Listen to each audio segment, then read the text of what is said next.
influential financial figure George Soros has just described a scenario where he says Germany should lead or leave the Eurozone. That it's become a subject of debate across the Eurozone that Germany should show more leadership. George Soros is now saying if it doesn't, it should actually leave. Is that an option? When he says lead, he means pay. To be honest. If investors and speculators argue that Germany should open the purse to redeem the debt which the debtors can't repay to their creditors, this is well understandable, but don't take this as an unbiased opinion.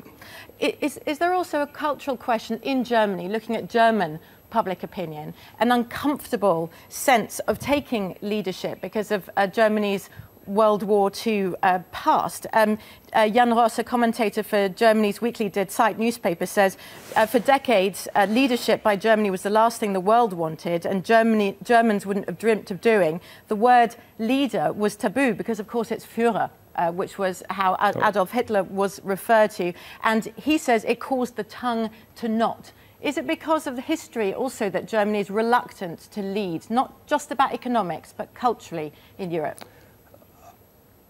Again, Soros means everything but leadership.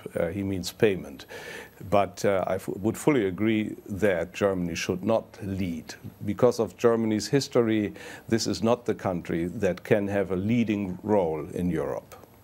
And also because of its Nazi past, Germany has shown itself to have been a very, very enthusiastic European. An aide to Germany's former Chancellor Gerhard Schröder, Wolfgang Nowak, says Germans have taken it on the chin for far too long, spent too much money on Europe. Why? Because we swooned over the idea of the United States of Europe, hoping people would forget that we're Germans.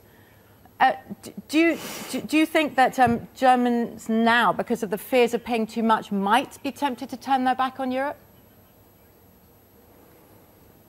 At some stage that could happen, of course. The polls show that more and more people become nervous about all this development.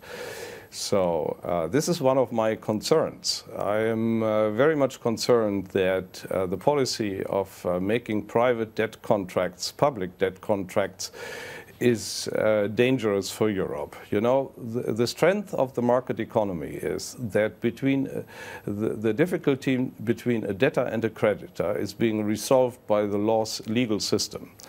There's always a tension between these two groups, and it would be a mistake therefore, to make out of private credit contracts public credit contracts, so that one country becomes the creditor of another. And that's what we are doing with the ESM.